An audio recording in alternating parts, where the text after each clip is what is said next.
And joining me now is Guma el Gamaty, who is a special envoy to the president of Libya's interim government, and Nursin Guney, who is the dean of the Faculty of Economics, Administrative and Social Sciences at Bahcesehir, Cyprus University. Nursin, Guma, thank you for joining me on Straight Talk. Turkey has signed two agreements with the international recognized Libyan government, one on the maritime boundaries and the other one on the military cooperation, which immediately angered their regional neighbors, let's say. Tensions seem to be heightening, and Turkey says, along with Libya, they cannot allow any fait accompli in the Eastern Mediterranean, and that the problems should be resolved through dialogue. But then the U.S. State Department joined in, saying that this memorandum of understanding, which came into force at the Turkish parliament, is unhelpful and provocative. So, Guma, how provocative or rather significant is this Turkey-Libya deal?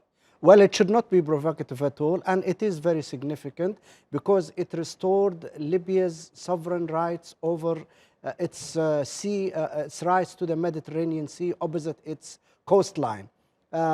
Because Turkey and Libya, the far east of Libya, are almost opposite each other on the Mediterranean, which means they can have joint border to utilize up to 200 kilometers of sea and utilize it for fishery and for any other purposes. Why Greece is so angered? Because we know that Greece is expelling the Libyan ambassador in the country. Greece is angry because, according to this agreement, Libya has managed to take back what it's rightful for it, which is 39,000 kilometers of seawater of the Mediterranean, which should be under the Libyan sovereignty. This area was actually occupied by Greece, utilized by Greece unlawfully and unrightly. So Libya has claimed back this area according to international law and according to this border agreement, and this should be utilized by solely by Libya. So Greece has lost out, but it's lost out something that it does not belong to it.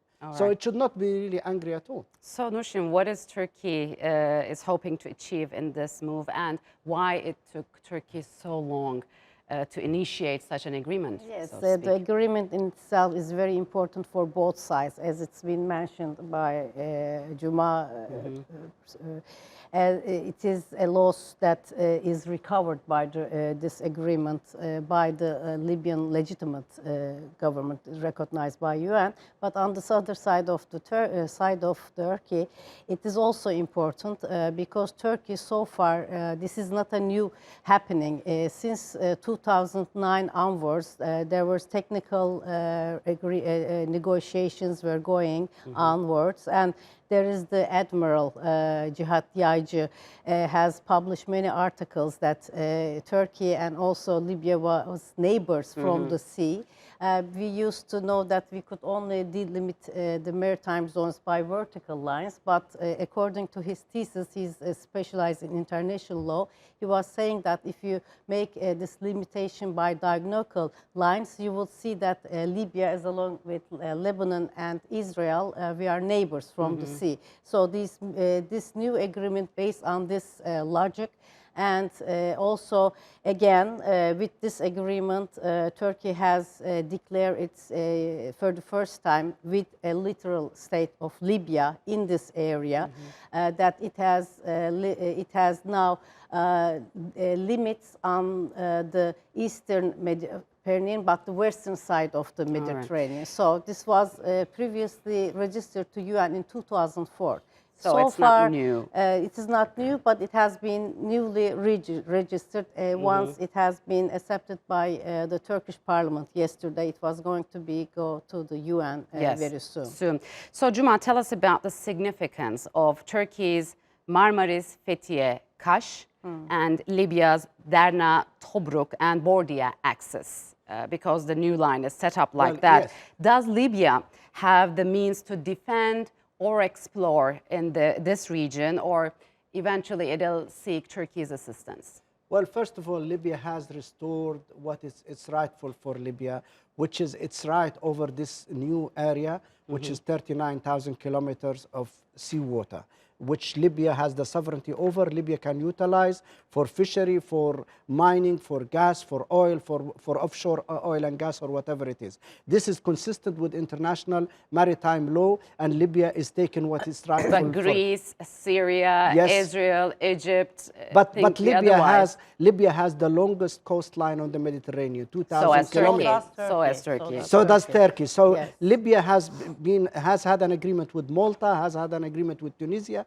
and is willing in the future to have similar agreements with other countries, including Greece. But we cannot forego or let go of what is rightfully for Libya and Libyan sovereignty. Yes, the government might be weak at the moment, but once Libya is stabilized and there is a strong government, then Libya We're going to talk about. will actually protect its rights in the So, Mediterranean. Nursin, how will this reshape the regional balances of power as well as the dynamics of European energy politics? Is this a Yes. really historic era? It is a main turning point. I will reconsider it as a game changer, actually, because there was an attempt by 4 countries like Southern Cyprus, Greece, as well as Israel and Egypt. These 4 countries, depending on EU, basically, as well as maybe a little covered by US, just to contain Turkey to a very small area, which is the Gulf of Antalya. Yes. This was based on the map of Sevilla that has been issued in Spain by the university. So this report, this plan was tried to be somehow, despite to the international law, forged in this region. And Turkey, with this agreement now, has brought some kind of a shield between Greece and Southern Cyprus as well as Egypt, which actually Greece has tried to combine this area as it's expanded its maritime zone. So this is a very important beginning. On the other hand, but excuse me, Juma, the Turkey-Libya maritime agreement also significantly expands Egypt's maritime zone in the Mediterranean, Yes. but Egypt opposes that. Exactly. Why? And could you tell us about your country's relations with the current administration of Egypt? Well, the relationship is not very good because the current regime in Egypt fully supports Haftar. They give him military support and all sorts of logistical support, which is very unfortunate. Yet this agreement, as you rightly say, actually recovers some of the area, possibly somewhere around 12,000 square kilometers for Egypt, which should belong to Egypt. This idea that Egypt, Israel, Greece, and Southern Cyprus should actually come together against Turkey and try to isolate Turkey is very, very unfair. It is politically motivated and it should not be allowed. That's why this agreement with Libya, in a way, helps Turkey a little bit as well. You just mentioned, tell us about the current situation in Libya. Will the international recognize al-Sarraj government able to attain peace and stability in the region? And if not, what happens? Because in a way, fate of this agreement depends on the stability of your country. Yes, well, the GNA headed by Sarraj in Tripoli is the legitimate government, internationally recognized by the UN, but it is facing a horrific war now by Haftar for 8 months. He's attacking Tripoli. He wants to take over Tripoli and take over power and return us to military dictatorship. But Tripoli and the GNA and many other cities in Libya are fighting back. In a way, Haftar is leading a proxy war. He's fighting on behalf of the Egyptian regime, the Emiratis, the Russians, the French, and possibly others. There are many mercenaries. Is Italy with you? Italy, in a way, is not with Haftar. UK is not with Haftar. The United States is not with Haftar. I think they are alarmed by the fact that they're in the middle. Yeah, but now they're alarmed that there are about 1,400 Russian mercenaries on Libyan soil. This is a big development for them, which they don't want Libya to become dominated by Russia, just like Syria was, or is. So I think in a way, we are fighting a proxy war. Haftar is leading a proxy war. We are not fighting Haftar. We are fighting all these countries who do not want Libya to be stable, to be democratic. They want it to be a military dictatorship ruled by one man. So this one rather man than a civilian, right? So that this one man guarantees the interests of Egypt, the Emiratis, and the Russians and the French, not the interest of the Libyan people. That's why we are fighting. But our alliance with Turkey, these agreements with Turkey, hopefully will help us as well, because when we ask for military help and military support from Turkey, it's a legitimate support based on an agreement according to international law with a government which is a legitimate government in Tripoli. Yes, Nursin, tell us about, because we're almost running out of time, about Turkey's interests and Libya's relations. I mean, before Gaddafi and today and from now on. I mean, we used to have very close relationship with Libya, not only historical-wise. I'm not going to go into that. Yeah. It's very obvious. But even in Gaddafi's time, we had close trade relations with them. And despite to this civil war that was, it's a proxy war, as Juma has mentioned it. So this, I rather call this a small new Cold War experience that is going on this country. It's because of its natural resources, which is the oil, which brings all these external powers. We are using the proxies on the ground. But here now there is a chance, there's a window of opportunity that these two agreements can come into a fore, because as Juma said, via using this new military agreement, everyone was accusing Turkey that it was illegitimate, that she was supporting the legitimate government of Libya, which was recognized by UN.